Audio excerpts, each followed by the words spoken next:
Hey, Craig, thanks so much for taking out your time today and jumping on the podcast with me. Yeah, thanks so much for having me, Peter. Appreciate you having me on. Yeah, of course. Like I said before we started recording, I've been, watching you on social media and stuff like that, and know a little bit about you, and also, where you're at in real estate. But to give, the audience some background on who you are, how you got into real estate, and everything else, can you wrap that into a package and give that to my audience, and we can kind of elaborate from there? Absolutely, yeah. So it kind of all started, I guess, back in I graduated college 2015. Had a work started immediately working at what I thought was this American dream type of job in California, actually, but in Northern California, and yeah, it was good, right? Like I was making 110, $120,000 a year at like 22 years old. It was, if by any stretch of the imagination, like a dream come true. Yeah, But man, was it not fulfilling at all, right? I was like working slave hours, 100-hour weeks, et cetera, et cetera. And I just figured there had to be a better way. And so that's when I kind of stumbled upon real estate, Biggerpockets, and all that. Once I discovered Biggerpockets, about 5 or 6 months later, I moved to Denver, started working for Biggerpockets, and then ended up buying my first real estate investment in Denver in 2017. nice. That's awesome. So, there's a lot of nuggets that could be taken out of, leaving your job and going into real estate and doing that. I guess, and I've had, multiple conversations because I've done the same, but I've had multiple conversations. What's one big thing that you can tell the audience, like, hey, this is, what I did to survive the transition? Granted, you started working for Bigger Pockets, but, making that leap, is it, for one, very fearful. Two, you're pent up with anxiety on what to do. And some people never leave their job, which is Mhm. okay too. But can you tell us, one tidbit on what you did to be successful at that? Yeah. So what I did was I started becoming a real estate agent on the side. Okay. And that was like my quote unquote side hustle. I had a series of other ones, but this was the only one that really had any meaning. And so I was, making a commission check and a commission check and a commission check. And I was like, okay, like these are actually like starting to surmount to something. And so what I did, so between that and my rental properties, which at the time I had three, I figured I could probably live off of my rental property income, and everything from my real estate is just fluff. It'll go right to savings. And so what I did was I actually took my employer at the time, Bigger Pockets. They had a 401k program, and I could basically give my full salary to my 401k. And so basically for 3 months, I took a $0 salary, put it all into my 401k, and I figured if I had more money in my checking account after those 3 months, I was financially independent and ready to go off on my own. And if not, well, then I maxed out my 401k, and I was pretty darn close, Yeah. right? And Yeah. so, at the end of those 3 months, I had a lot more in my checking account than I expected. And so Nice. that's when I was like, okay, like now I need to get these 40 plus hours back so I can focus it on this real estate agent business and start to really grow that. Gotcha. That's awesome. Yeah. I mean, you can't just leave and not have a plan. So you had a plan and you set something into motion. And that was, same thing for me. I was agent on the side and then just built that up as, it came, each and every year, got more and more, through getting more commission checks, meeting more people, transacting more and stuff like that. So that's huge. So, all right, fast forward. You said 2017, where we were at when you gave a date last, and then so Bigger Pockets not there anymore. Right. So it's basically, so I'll catch you up to speed on the dates. So 2017 is when I moved to Denver and started my job at Bigger Pockets. I worked there for 3 years until till January 2020. In that time, I purchased 3 or 4 investment properties, like house hacks in the Okay, Denver area. And that's when I moved from, and then in early 2020, like February 1, 2020, is when I left my job at Bigger Pockets and officially became a full-time real estate agent. nice. And real estate wise, how has that been? Scrape the W-2 and stuff like that, especially moving different. I guess my biggest question is like, usually people go to or stay in an area for a long time as an agent and consistently get business because of word of mouth and, planting roots and stuff like that. You didn't do that. You kind of moved, Northern California, then to Colorado, and then now Idaho. So how has that transition been each move? So yeah, the move from California to Colorado was pretty interesting actually, because I basically in California I was living that like bachelor young professional type lifestyle of Yeah. like going to the bars Thursday, Friday, Saturday. And so like that was what California was. And so in Denver, I was like intentional about the only friends I wanted to make were real estate friends. And so I only went to real estate meetups. I only met up with people in real estate. And so then within 6 months, I knew everyone within the real estate community and was very embedded into that real estate community in Denver. I got my license just to help me out, just to save the commission on the house hacks. I really had no intention of becoming an agent. But Yeah, then same as me. what happened was I got an opportunity to start writing for the Biggerpockets blog. And so I did. And so I would write a blog post, 2 or 3 blog posts a month for about 2 years. And my posts started gaining some traction. I was like, oh, this is kind of fun. And I did this not on Biggerpockets Watch, on my own time, like outside of work hours. Mm-hmm. And eventually Biggerpockets that led to me writing the house hacking book behind me over here. And then when I wrote the house hacking book, I went on probably hundreds of different podcasts to, help promote the book. And in that book and on the podcast, I just so happened to say that I was a real estate agent in Denver. And then everyone wanted to work with me as like the house hacking specialist in the Denver market. And so I did all of this upfront work without actually knowing I was doing this upfront work. It was just because I was whatever, like I had no intention behind it. Yeah. But I was able to reap the fruits of my labor by then monetizing it by becoming a real estate agent. Yeah, that's huge. Yeah. No, I mean, you niche down on, a specific category of real estate, which is huge. You get agents that do a ton of different things. They switch to commercial for 2 years and then they go back to residential. And, granted, sometimes it's because the market, they're trying to make things work and try to make things, fit, especially with market change and everything else. But that's huge that you did that. You went straight into the niche and you were able to be successful at it, which is huge. Mm-hmm. Totally. So for you today, as you see, where the market is and you moving into Idaho, where your team, so do you have multiple teams or just one team? Okay. So yeah, good question. I'll rewind back a little bit. So in my first year, because of all that upfront work I did in the book and the podcast and all that, I ended up doing like over 100 deals my first year. So like very atypical for an agent in their first year. And so because of that, I was like insanely burned out. All I was doing was like taking phone calls, doing showings, writing contracts like over and over and over again. And I had no life. And so I was like, okay, I can do this maybe for one more year and then retire off into the sunset, or I can actually make an impact on a lot more people and create a team. So I chose the second option, to create a team. And so then I started building what we have called the 5 team.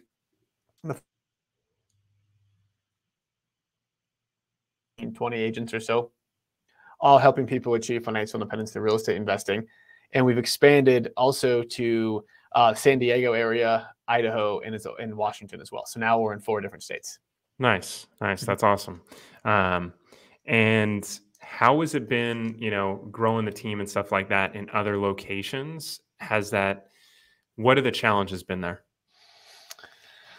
The biggest thing is that people know us in Denver, and it's hard to, like, it's so market specific that there's big players in every market. So it's hard to become a big player in a different market, because like we're a big player in Denver.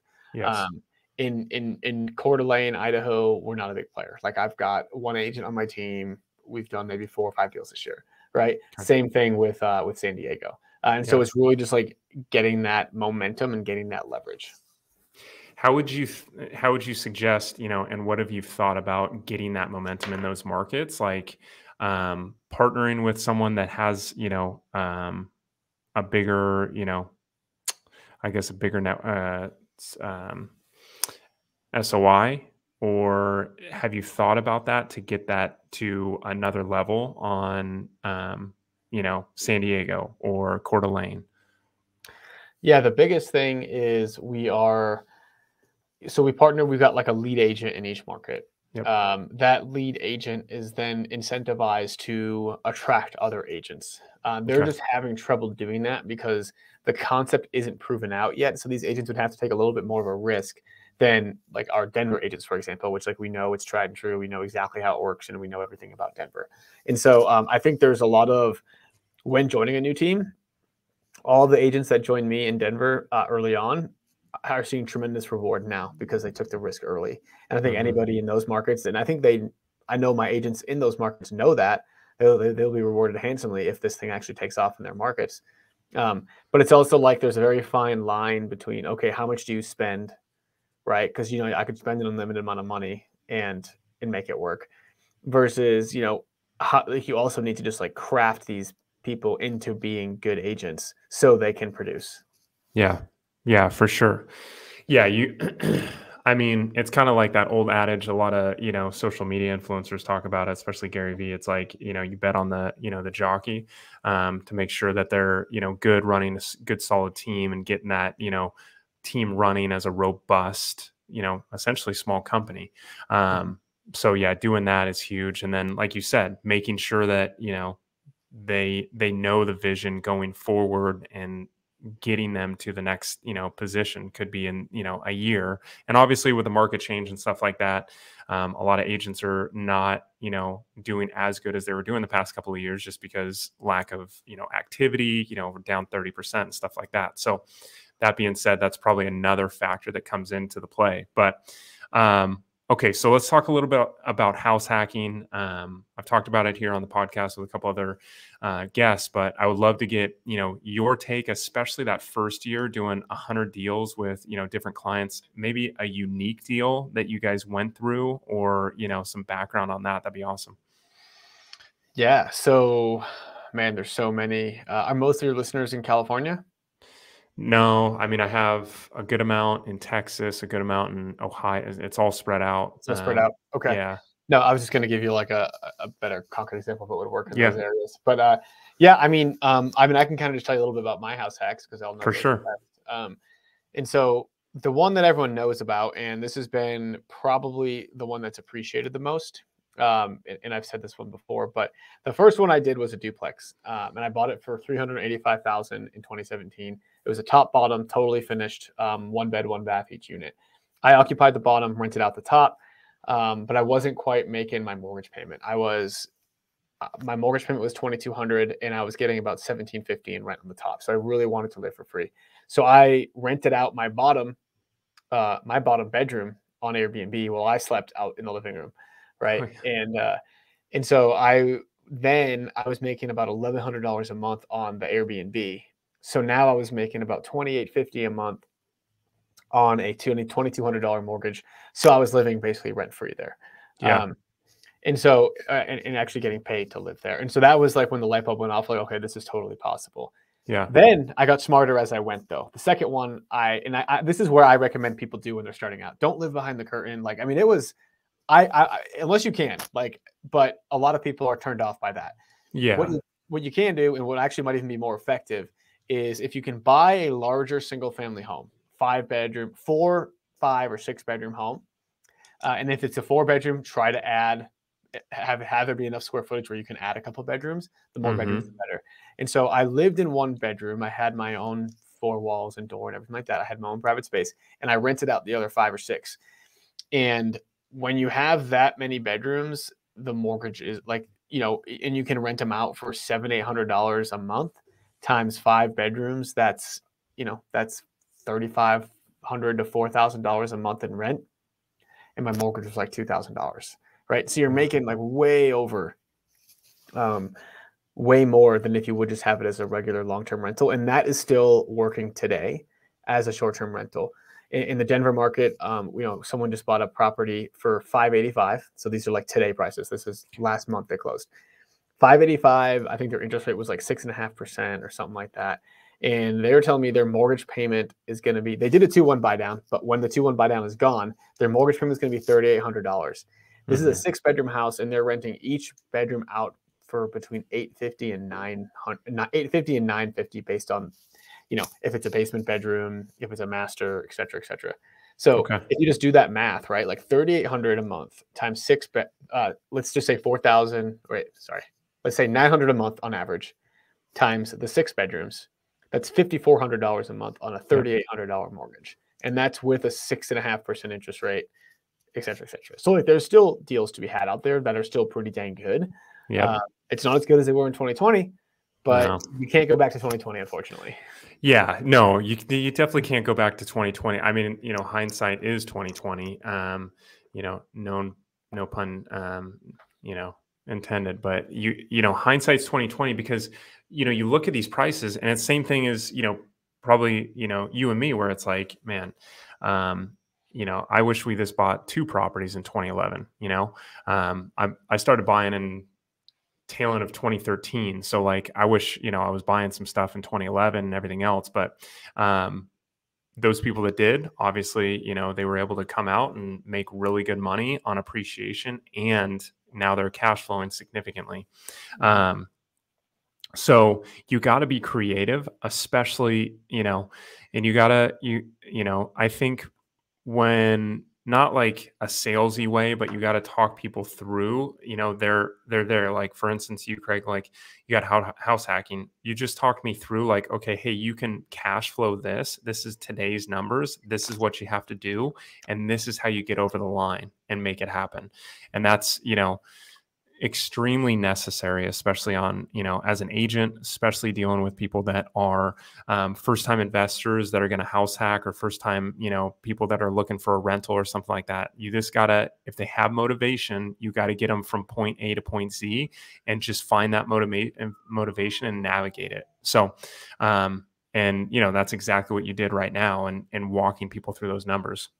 Yep, exactly. I mean, there's a handful of strategies that work, and you got to definitely make sure that wherever you're at, make sure you've got an investor friendly agent on your team that can actually coach you through this and can help you zig when the market zags and all that kind of stuff. So Yeah, I mean, here in California, it's big. ADUs are huge. mhm, I'm building one of my rentals now, and those are, granted, it's a lot of money out of pocket right up front. And there's not, there were some grants, but right now there's no grants for it.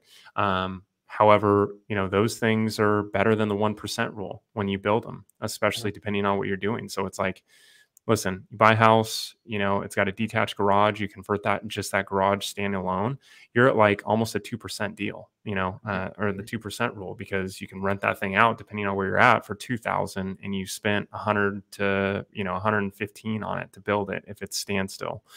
If you're building ground up, it's different, but that's a huge thing. So have you guys seen that, especially San Diego and stuff like that? Have you guys been utilizing that as, an added income stream? So in San Diego, yes, it's very much. It seems like that's the way California goes. San Diego, that's the strategy to do it, is to add the ADU, whether that's above a garage or a detached.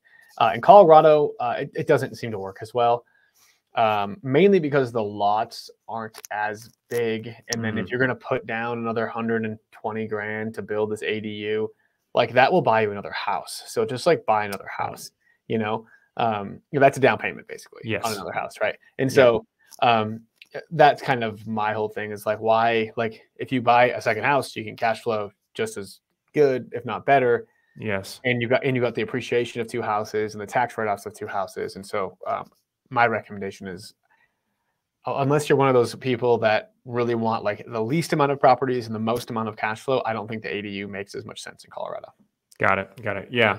Yeah. I mean, and I see your point there. I mean, I guess for sure for us, working off, price point and appreciation, and cash flow is the hardest thing in California. I look at California as like class A properties, because you get very little cash flow to barely any, and the appreciation is massive. Mhm. And the tenants are, really good depending on what area. So, same thing as like Colorado and stuff like that. So, moving forward for, the people that are listening, like what type of financing do you get on these? And is there any type of, financing that you suggest that would be better for people that are looking at house hacks versus something else? Yeah, so the glorious thing about house hacking is you can just buy these properties with 3 to 5% down. And so if you're looking for like a single family home, rent by the room, and it's your first time, you can do a 3% down conventional loan. Highly recommend that. If if you've already bought a home before, you can still do 5% down conventional. And people like to jump right to the FHA option, but I would say like keep that FHA in your back pocket, because the FHA is the only loan product that I know of where you can buy a multifamily property, 2 to 4 units, for 3.5% down, or even Mhm. for even less than 15% down. And you can only have one FHA loan out at a time. So save that for when you find a 2 to 4 unit property that you like. And the FHA loan is extremely hard, especially if it's a seller's market, to get accepted, because there's an appraisal that's a little bit tougher. The guidelines are a little bit tougher. And so sellers will look at two offers, one with an FHA loan and one that's a conventional, and they'll go with the conventional loan Yeah. 100 out of 100 times. Yeah. You'll have to overpay a little bit if you're going to do the FHA loan in a competitive market. Yeah. I mean, 100%, they're just taught if they see FHA, just if you have another offer that's conventional, just forego it, Mhm. which is unfortunate because, as you and I know, if you're FHA, granted, like you said, there's kind of some other particularities when it comes to appraisals, but those are typically nominal. It may be like, hey, repaint the banister, out in front of your house, and that's Mhm. it. Um, Granted, it does stay on the property for 120 days after you get that appraisal done. But, outside of that, there's really, the agents are taught like, don't go with that, go with the conventional. So that's unfortunate. But, educating people on that is huge. So you're exactly right. That's awesome. What for you, like, as you grow a team, and continue to get better at this house hacking, model for different regions and stuff like that, what would you say a couple of lessons you've learned the past like year and a half expanding? Um, Man, there's been a lot of lessons learned. I would say a big lesson is, especially in growing a team, is it is a lot of work, right? And there's times and there's days where I'm like, man, I almost wish I chose option two, right? Where it's like I could have just hustled this for a couple more years and just been sailing off into the sunset. But it's not as, but it is extremely rewarding to like watch other people grow. The big thing though is like don't pour into anybody unless they're committed to you and your team. Mm, And that's something that I have trouble with, because I just want to be the nice guy. I want to always help people if I can, if I have the ability to. And I end up pouring so much time, energy, and effort into these people that end up just leaving, right? Or they end up just going or stop doing real estate altogether. And I'm just like, oh, like kind of hurts. So yeah. I got a little bit more of an eye for like who I think is gonna crush it and who I think is gonna fizzle away. Yeah, I mean that's kind of like one of those where, it's just like helping buyers and sellers. Like you get a knack for, okay, I've worked with this person, I've worked with this personality, I've worked with this personality, and I know how to, work with them. Same thing as, agents and stuff like that. Okay, this person seems like they're committed, this person does not. I've done the same thing. And still sometimes, it catches me. I'm like, man, I shouldn't have put that much time and effort into that person because I thought they were committed. And, a year and a half into it, they're kind of wobbling and looking to go elsewhere. So Mhm, you're mhm. exactly right. Have you implemented anything, especially with your hiring and partnering with, specific team leads in areas like, hey, I do this. I know a lot of people do the DIS tests and stuff like that, but have you implemented anything the past like year and a half, 2 years? Like this is kind of what helps me qualify those people that they're committed or not? Yeah, so we have a boot camp. And so we basically created a boot camp. It should take about a month to do, 30 days. And we send every one of our agents to that boot camp. And if it takes them a month or less, we know that they're serious and they're excited to join. If it takes them over a month, or like we'll give them a little bit of grace. If it's over 2 or 3 months though, we're just kind of like, you're not serious about this. And Yeah. and like we'll let them on the team. And this could be a mistake that I make. It doesn't cost much to have somebody on the team. Like it costs me maybe $100 a year, like whatever, right? And so we'll have them be on the team. And if we see that, like, and I just won't give any effort towards them. If I see that, hey, they joined the team at the end of the boot camp, really kicked their butt, and they're ready to go, and they're showing up, they're making their calls, they're really trying, then I'll start pouring into them a lot more. But if not, we have this other policy on our team that, if you don't do a deal within the first 6 months, it's $100 a month until you do a deal. And if you don't do one in the past 3 months after you've done a deal, then it's $100 a month until you do your next deal. And Okay. so that's kind of a way, like, I don't care about the $100, but it basically makes us somewhat break even on holding this agent, as well as kind of gives them a kick and like, hey, either like try harder, or you have to, or leave the team. Yeah. Right. Accountability for sure. Yeah. And so that's kind of like the two things that we've implemented that I've seen work. Yeah. Okay. Yeah. So accountability. And so the boot camp, what does that consist of? So that's a good idea to make sure that they're committed and they're basically have some initiative, especially going through it. Yeah, it's basically everything that I know about being an investor-friendly agent or about being a real estate agent in general, summed up into a series of videos and worksheets. It's like a course, basically, that we send everybody through. And yeah, and it's just like people get their license and they don't know anything about being a real estate agent. They just know what like eminent domain is and Yeah. these like buzzwords and that you'll never need to know again. Yeah. But they don't know how to like actually call somebody, what to say when they get them on the phone. And so ours is like just it goes over scripts, goes over our cadence of how to handle leads when they come in, how to have those conversations, how do you set up a bank account as an agent, how do you set up an LLC and why you should do that as an agent, and kind of just all that kind of stuff. Nice. No, that's good.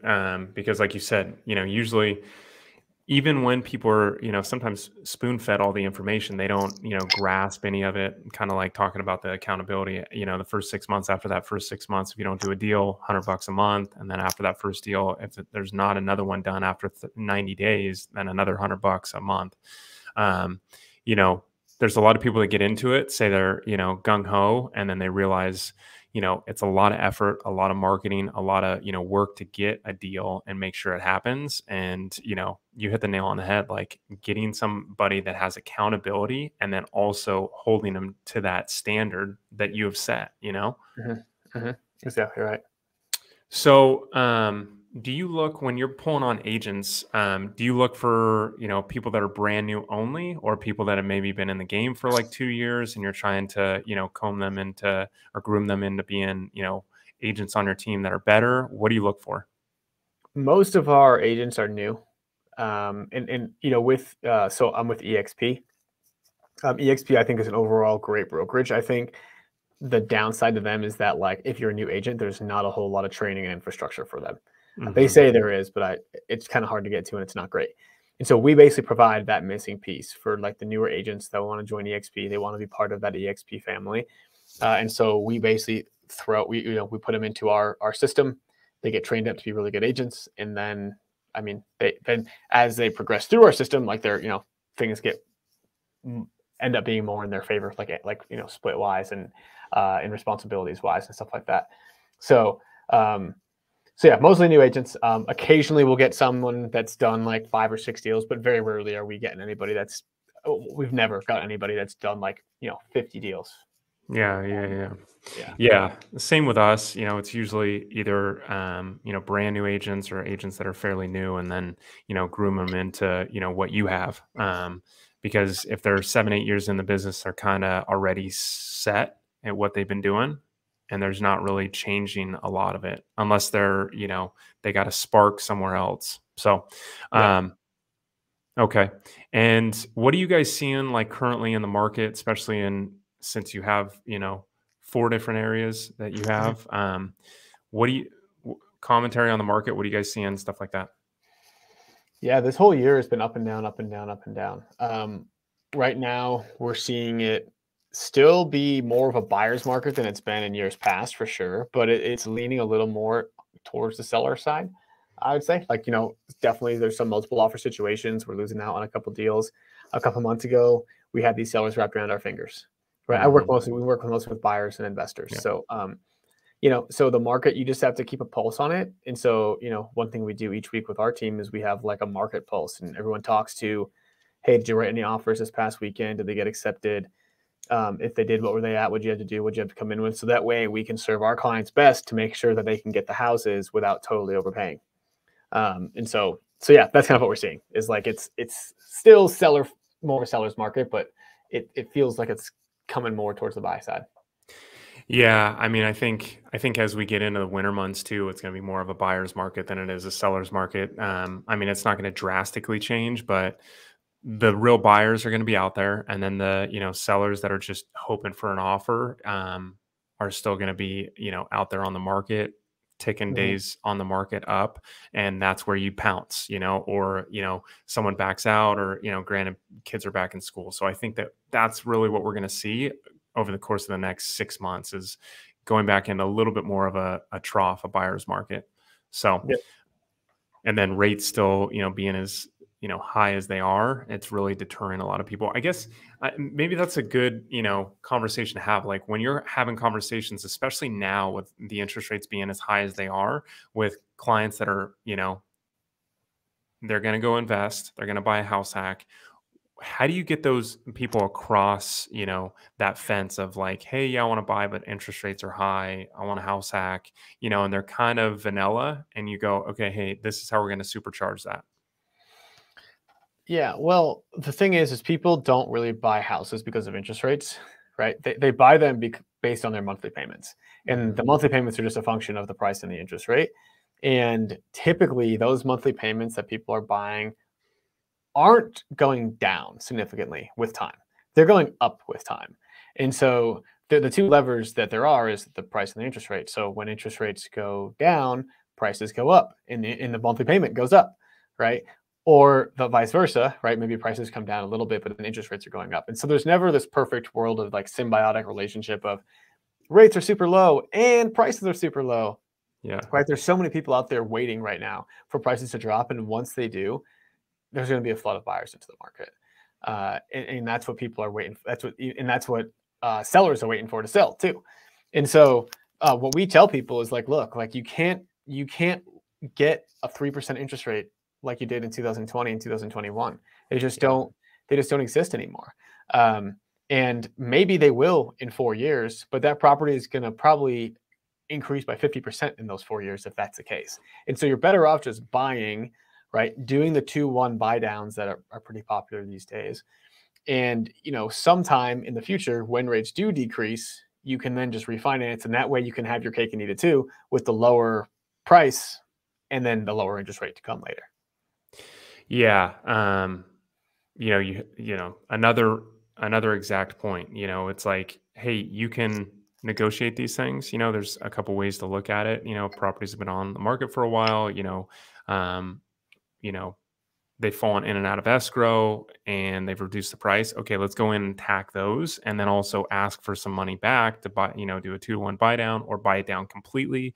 Um, that's where the money is made, especially on buyers, and then getting like you said, it's not the interest rate, it's the payment ultimately. How can we get that payment down to a manageable payment, either price or rate buy down? So, or doing an arm, not saying everybody's fit for an arm, but adjustable rate mortgage is another option too. Absolutely. Yeah, those have. I don't love the arm options. Some Yeah. people like them more. I think unless you really feel like you're in a decreasing rate environment, and some people think that's the case, but at the end of the day, like last year, people were saying that rates would be down by this time this year. So Yeah. the fact of the matter is you don't know. We don't know. Yeah. And so the only thing you know is the deal that's in hand at your desk on your computer right now with the rate that your lender just gave you. And you just try to make those numbers work any way that you can. Rent by the Hmm. room, short-term rental, medium-term rental, whatever it is. Like just do something. And that way, like all of my properties in the beginning were like these weird MacGyvering of short-term rental, rent by the room, medium-term rental to just like juice up the cash flow numbers. And now that rents have risen, prices have risen, my mortgage payment is the same on all those properties. I've now transitioned them to more long-term tenancy to have that time back, and I don't care about the extra cash flow. So at some Yes. point, you'll have a bunch of long-term rentals. You just have to like, you know, take the steps to get there. Yeah, and that's another thing. I mean, I guess getting people over another barrier is getting them to see that, listen, you may not cash flow on a long-term rental day one, but like this is how the creativity starts. Like, like writing the house hacking book, like you got to be creative and you can't look at black and white. It's got to be some gray where you can add in. Like, do you have an example of like a client that you or your teams worked with where, they said absolutely not, it's not going to make sense, and then walking them through the process? So I don't work as much with direct people anymore, and the people that I do work with kind of know that this is a good idea. Yeah. Like, we're not really in the business of convincing you otherwise. Like, Yeah. Yeah. if you're open to it, then we'll show you the best way. Um, I'll say what I've done that works really well is we find these houses that have like these separate units, like they're basement units. We've got basements in Denver, and Hmm. so I'm sure about the first one that's ever done this, but I'm at least the first one to my knowledge that has done this. And I was super nervous, but I redid a kitchen in the downstairs of one of my houses, so it was like a $20,000 or $30,000 rehab. Okay. And I put that basement unit on Airbnb, and it was a 3-bed, 2-bath upstairs. At the time, I lived in 1 bedroom, and then I rented out the master bedroom and then just the typical regular old bedroom. And I was making like $2,000 a month from the Airbnb. It was like $850 for the master and $750 for the regular.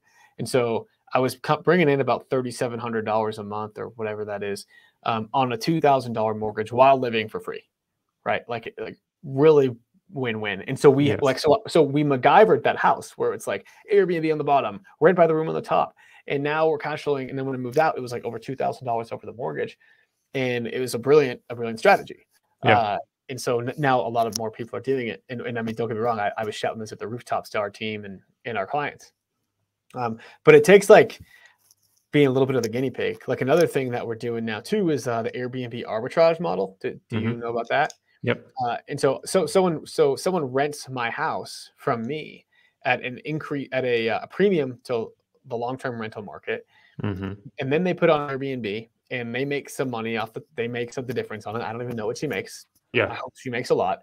Yeah. But I'm making probably about 30 or 40% more than the long-term rents, because not only is she paying me about 20% higher than market, but I'm saving 10% in property management fees. And so when you consider all that, I'm like, this is, and I'm not paying utilities. And Yeah. so like all day, I'm going to like do like, I really like this Airbnb arbitrage strategy where I'm the landlord. Yeah.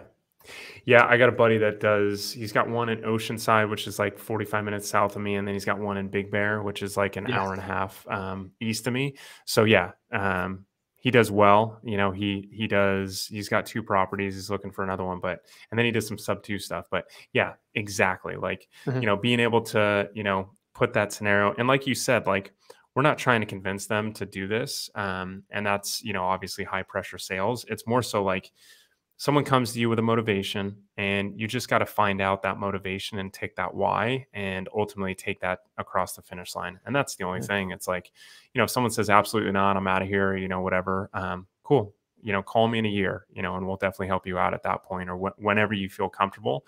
But if you feel comfortable now, this is, the X's and O's, the strategy sesh to get there. So Mhm. um so last thing before we go into, last 4 questions, but where do you see, yourself and your team? Like, what's that vision the next, 2 to 3 years for you? Yeah, so we're going to continue to grow our teams in Colorado and California and Washington and Idaho. And we're starting to develop, add a couple more arms. So we're going to add a property management arm, specifically rent by the room, because I don't think there's really anyone out there that there's some competitors out there, but not many, and they don't do a great job. And so I'm just like, oh, like we just need this solution. And Yeah.